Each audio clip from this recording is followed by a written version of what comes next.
যারা যারা আজকে সোহমের কলিগরা তৃণমূল দলের, আমি দেব থেকে শুরু করে শতাব্দী রায় থেকে শুরু করে মদন মিত্র থেকে শুরু করে যারা যারাই আজকে সোহমের দিকে তোপ দাগছেন, তারা এই পশ্চিমবঙ্গের যখন অন্য মানুষকে, শুধু বিজেপি নয়, যখন ক্ষয়ক্ষতি করা হয়েছে, মারা হয়েছে, তারা কিন্তু কেউ একটা শব্দ বলেননি যে এটা নোংরামি হচ্ছে, এই খুন খারাপি তৃণমূলকে বন্ধ করতে হবে, অন্যায় হচ্ছে। তাহলে আজকে তারাই যে নিয়মটা তৃণমূল দলের মধ্যে চলে যে অপোজিশনকে মারো, সাধারণ মানুষকে মারো, বিজেপিকে খুন করো, ঘরদোর ভেঙে দাও, রোজ আপনারা দেখতে পাচ্ছেন গরিব মানুষের বাড়ি ঘর লোট দরদোর আবাসে লুটপাট যারাই করেছেন, এই যারা যারা আজকে সোহমের দিকে দাগিয়ে দিচ্ছেন, সোহমকে কোণঠাসা করছেন, তারা কেউ কথা বলেছিলেন এর থেকে বড় যখন অনেক বড় বড় অপরাধ তৃণমূলের নেতা মন্ত্রীরা করেছেন? না।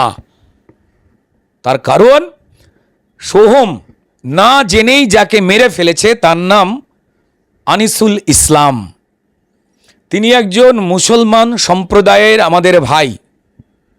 এইবারের নির্বাচন 2021-এর মতো সংখ্যালঘু ভাইদের ভোটে আবার ভুল বুঝিয়ে জিতেছে তৃণমূল। এখন এই সংখ্যালঘুরা দেখতে পাচ্ছে যে তাদের এই ইমাম সাহেবার, তারা একটা লিফলেট বিলি করেছিলেন না, যাতে সমস্ত সংখ্যালঘু ভাইরা যাদের চাল ডাল চাকরি বাকরি এই তৃণমূলই চুরি করছে তাদের ভোট দেওয়ার জন্য। তারা উত্তর দিন, তারা উত্তর দিন। তারা আজকে চুপ কেন? তারা উত্তরটা দিন।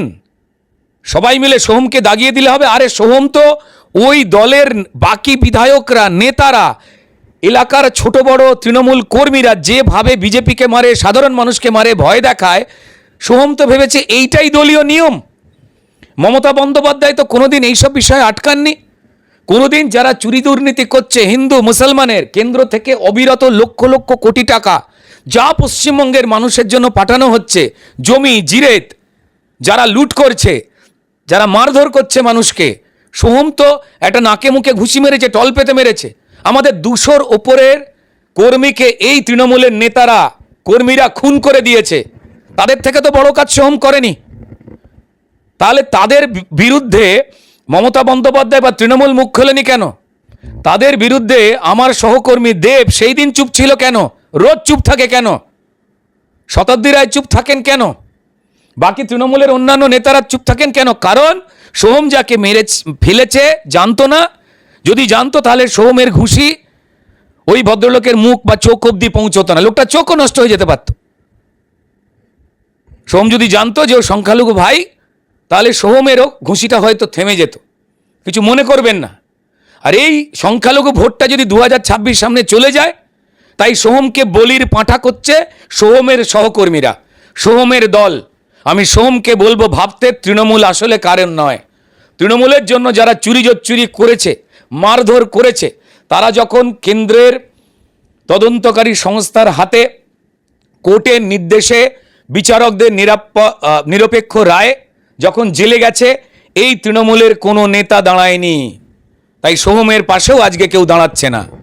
তৃণমূল দল থেকে যদি এই নিয়ম না করা হতো, যদি পশ্চিমবঙ্গের তৃণমূল নেত্রী, আমাদের সবার সম্মানীয় মুখ্যমন্ত্রী, তিনি যদি এই পাথর কয়লা বালি গরুচোর অনুব্রতকে বীর না বলতেন, তিনি গরিব মানুষ হিন্দু মুসলমানের চাল ডাল রেশন চোর এই বালুকে, অনুব্রত বাবুর পরে এই বালুকে যদি না প্রকাশ্যে ভালো ছেলে বলতেন, যদি না তাঁর কথাতেই বোমবাদা শওকত মোল্লাকে জেড ক্যাটাগরির নিরাপত্তা দিতেন, ক্রিমিনালকে নিরাপত্তা দিতেন। কদিন আগেই আবার বলেছেন যে উনি বাঘের বাচ্চা, শওকত মোল্লা নাকি বাঘের বাচ্চা। বাঘেরা তো শুনছি যে আন্দোলন করবে তৃণমূলের বিরুদ্ধে, বাঘের মা বাঘের বাবা সুন্দরবন থেকে বেরিয়ে এসে মিছিল করবে তৃণমূলের দিকে। যে আমরা কখনো পর্যন্ত এই কাজ করি না। আর আমাদের বাচ্চাদের শওকত মোল্লাদের মতো বা অনুব্রতদের মতো দেখতে হয় না। আমরা বাঘ হয়ে বাঘের খাবার চাল ডাল মাংস লুট করি না, তাই বাঘদের অপমান করবে না। তো যাই হোক, এই সমস্ত বলেছে, তো হয়তো সোহম দেখেছে যে আমি এই সব কাজ না করলে আমাকে তো তৃণমূল থেকে বীর বলবে না।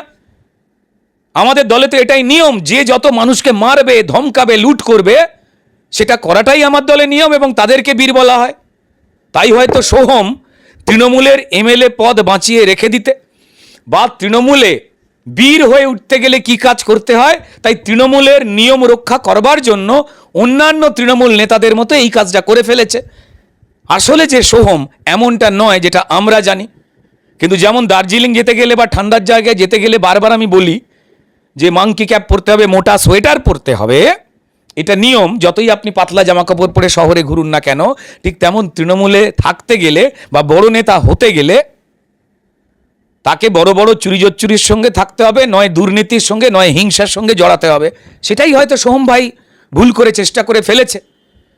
এটা স্পষ্ট যে 30% ভোটের জন্য আবার ভুল বোঝাবার জন্য সোহমকে বলির পাঁঠা করছে পরিকল্পিতভাবে এই তৃণমূলের নেতারা, যারা এর আগে হিন্দু মুসলমান সবার যখন লুট হয়েছে, সোহমের থেকেও 10 গুণে অন্যায় যারা রোজ করছেন, তাদের বিরুদ্ধে একটাও মুখ খোলেন না। এটা সোহমকেও বলবো ভালো করে তাকিয়ে দেখতে। আর অডিও ভাইরাল, তৃণমূলের নেতারা যা যা করেন সোহম তাই করেছে। এই দলে থাকতে গেলে আপনি দেখেছেন যে একবারও 2019-এর সময় পশ্চিমবঙ্গের সম্মানীয় মুখ্যমন্ত্রী বলেছিলেন এই চাকরি দুর্নীতি নিয়ে, যখন এই হিন্দু মুসলমান শিখ খ্রিস্টান সব গরিব বাড়ির ছেলেমেয়েরা যারা খাটাখাটনি করে পড়াশোনা করে শিক্ষকতার চাকরি চেয়ে হতাশ হয়েছেন, শিক্ষকতার চাকরি বিক্রি করেছে তৃণমূলের নেতারা 10-15 না 20 লক্ষ টাকা দিয়ে চুরি করে। তারা যখন ধর্নায় বসেছিল, মমতা বন্দ্যোপাধ্যায় বলেছিলেন যে আমি জানি SSC ঘুঘুর বাসা, স্কুল সার্ভিস কমিশন, যেখান থেকে এই চাকরিগুলো হয়। অথচ এই মমতা বন্দ্যোপাধ্যায় এই চোর জোচ্চোরদের জেলে পড়েননি, ঘুঘুর বাসা ভাঙেননি। তিনি বারবার যত খারাপ কাজ করা লোকজন তাদেরকে দুষ্টু ছেলে, মিষ্টি ছেলে বলেছেন এবং বীর বলেছেন। আর সেই বীরেদের ভাষাই সোহম বলেছে। এই অডিও যে ভাইরাল অডিওটাতে সোহম বলেছে যে তৃণমূলের বিরুদ্ধে যারা বেল পেয়ে গেলে মুখের চেহারা এমন করে দিবি চিনতে পারা যায় না। এ সোহম কি বলছে? কদিন আগেই চাপড়াতে সম্ভবত একজন মুসলমান ভাই, যিনি বিজেপি করতেন, তৃণমূলের দুর্নীতি দেখে বেরিয়ে এসেছিলেন অন্যান্য মুসলমান ভাইদের মতো, তাকে প্রথমে তৃণমূল গুলি করে মারে, তারপর তার মুন্ডু কেটে নেয়। তার সাচ্চা মুসলমান বাবা তার এই মুন্ডুহীন বডিটার সামনে বসে আল্লাহকে ডাকছিল, ঈশ্বরের প্রার্থনা করছিল। তাহলে সেই অনুযায়ী সোহম তো কিছুই করেনি। আর যদি তৃণমূল আজকে সোহমকে দাগাতে চাইছে, তো তাহলে সবার আগে বিবৃতি দিয়ে মমতা বন্দ্যোপাধ্যায় তৃণমূল নেত্রী সার্কুলার জারি করুক যে আমরা বা আমাদের লোকজন, নেতাকর্মীরা, মন্ত্রীরা যে চুরি করেছে তা সোহমের থেকেও বড় অপরাধ। আজকে যারা আমরা মানুষকে মেরেছি, 200-র উপরে বিজেপির কর্মীকে খুন করেছি, সেটাও সোহমের থেকে আরো বড় অপরাধ ছিল। স্বীকার করুন। মানুষের চাল ডাল কেন্দ্র থেকে নরেন্দ্র মোদী সরকার, বিজেপি সরকার যা পাঠিয়েছে তা আমরা লুট করেছি, জব কার্ড লুট করেছি, চাকরি বাকরি লুট করেছি, রেশন লুট করেছি। এই সমস্ত কাজগুলো তো সোহম যে অপরাধ করেছে তার থেকে অনেক বড় অপরাধ। হঠাৎ করে সোহমকে বলির পাঁঠা বানানো হচ্ছে কেন? আমি বলবো সোহমকেও ভাবতে হবে। তৃণমূলের এই চালাকি 2026-এর আগে এই হঠাৎ করে মানবিকতার পক্ষে দরদ উদলে ওঠা এতদিন তো দেখা যায়নি। যখন এই সোহমের থেকেও বড় অন্যায়, বড় ভুল কাজ যখন প্রত্যেক দিন তৃণমূলের বাকিরা বলেছে, বাকিরা করেছে, বাকিরা ঘটিয়েছে, হুমকি ধমকি, নিরপেক্ষ মানুষ, নিরপেক্ষ সংবাদপত্র, তাদের মার খেতে হয়েছে, জেলে যেতে হয়েছে। কই সেদিন তো তৃণমূলের কোনো MP MLA মন্ত্রী সেই সোহমকে যেমন গালাগাল দিচ্ছে, কোণঠাসা করছে, শুধুমাত্র তার অপরাধ সে তৃণমূল দল যাদের ভোট বাক্স হিসেবে, যাদের চাল ডাল লুট করে, চাকরি লুট করে, আবাস লুট করে, রেশন লুট করে, যাদের বাচ্চাদের মিড ডে মিল লুট করে, হিন্দুর মতোই সংখ্যালঘু মুসলমান ভাইদের, তাদের মেরে ফেলেছে। এবারে যেহেতু ভোটটা তারা সব দিয়েছে, যদি সরে যায় তাই সোহমকে বলির পাঁঠা করা হচ্ছে। আর এটা পুরোটাই পরিকল্পিত একটা প্ল্যান। যদি প্ল্যান না হয় তাহলে এক্ষুনি তারা তৃণমূল এতদিন ধরে আমাদের যে 200-র ওপর কর্মীকে খুন করেছে, ঘর বাড়ি আজও ভাঙছে, এখনো দেখতে পাচ্ছেন নিউজে আপনারা, যা পশ্চিমবঙ্গ মানুষের ক্ষতি করেছে, চুরি করেছে, লুট করেছে, চাকরি চুরি থেকে সবটা সবাই বলুক, এই দেব ভাই বলুক, এই শতাব্দী বলুন, এই মদন মিত্ররা বলুন, যারা ত্রাসের রোজ কথা বলেন, সন্ত্রাসের রোজ কথা বলেন, তারা বলুন। আজকে তারা ধর্মপুত্র হয়ে গিয়ে সোহমকে বলি দেওয়ার চেষ্টা করছে রাজনৈতিকভাবে। এই প্ল্যান লোকে বোঝে না। আমি আবার বলবো যে এই কথাগুলো বলতে আমারও খারাপ লাগছে, কারণ এটা আমার রাজ্য, এই রাজ্যে তৃণমূল অন্যায় করলে, দুর্নীতি করলে আমাদের সক্রিয় আক্রমণ করতে যথেষ্ট ভালো লাগে রাজনৈতিকভাবে, কিন্তু তাতে পশ্চিমবঙ্গের মান সম্মান বাড়ে না। আমরা যখন অন্য রাজ্যে যাই তখন বলে আপ চোরকা স্টেট সে আয়ে হোনা, খারাপ লাগে বন্ধু। হয়তো তৃণমূলের খারাপ লাগে না, তাদের মুখপাত্ররা এই সোহমের থেকে 10 গুণে খারাপ কাজ তৃণমূলের তাদেরই যখন বন্ধুরা করেন, এমএলএরা করেন, এমপিরা করেন, তৃণমূলের নেতারা করেন, কর্মীরা যখন খুন করেন, চুরি করেন, তখন তারা তাদের হয়ে টক শোতে বসে বা মিডিয়া আপনাদের সামনে গলা ফাটান, তাদের পক্ষে কথা বলেন যারা লুট করেছে। আর আজকে সবাই সোহমকে বলির পাঁঠা করছেন সংখ্যালঘু ভোট দরবার জন্য।